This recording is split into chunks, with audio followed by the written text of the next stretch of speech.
പൂച്ചകളെ നിങ്ങൾക്ക് ഇഷ്ടമല്ലേ? കുറച്ച് പൂച്ചകളെ കുറിച്ച് നമുക്കറിഞ്ഞാലോ? അപ്പോൾ വായോ.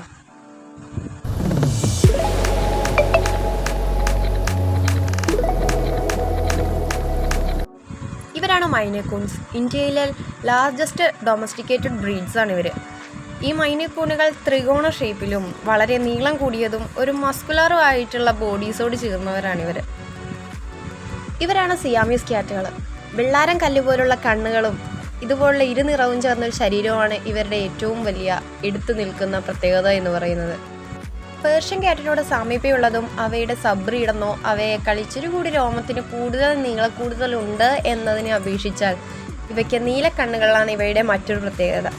പേർഷ്യൻ ക്യാറ്റിനെ പോലെ സാമീപ്യമുള്ളതിനാൽ ഇവയെ വീട്ടിൽ ഇണക്കി വളർത്തുന്നതിനും ഏറ്റവും നല്ല ബ്രീഡായിട്ട് തന്നെ കണക്കാക്കപ്പെടുന്നു. സ്വർണ്ണ നിറത്തോടു കൂടിയ കണ്ണുകളും പൊതുവെ ഉരുണ്ട തലയും കറുത്ത നിറത്തോടു കൂടിയ രോമങ്ങളുമാണ് ബോംബെ ക്യാറ്റിനെ എന്നും വ്യത്യസ്തനാക്കുന്നത്. വളരെ പോപ്പുലർ ആയിട്ടുള്ള ഒരു പെറ്റ് ക്യാറ്റ് ബ്രീഡ് തന്നെയാണ് ബോംബെ ക്യാറ്റ്. പൊതുവെ ഇടത്തരം രോമത്തോടു കൂടിയതും സിൽക്കി സോഫ്റ്റ് ആയിട്ടുള്ള രോമവുമാണ് ഇവരുടേത്. വെയിറ്റിയും ലാർജുമാണ് ഇവരുടെ മോർഫോളജിയുടെ പ്രത്യേകത. നീലക്കണ്ണുകളോട് കൂടി വിവിധ തരം കളർ പോയിന്റുകളുള്ള രോമങ്ങളുള്ള പേർഷ്യൻ ക്യാറ്റിനോട് സാമീപ്യമുള്ള വീട്ടിൽ ഇണക്കി വളർത്താൻ പറ്റുന്ന ക്യാറ്റ് ബ്രീഡ്സിൽ ഒരാളാണ് റാഗ്ഡോളുകൾ.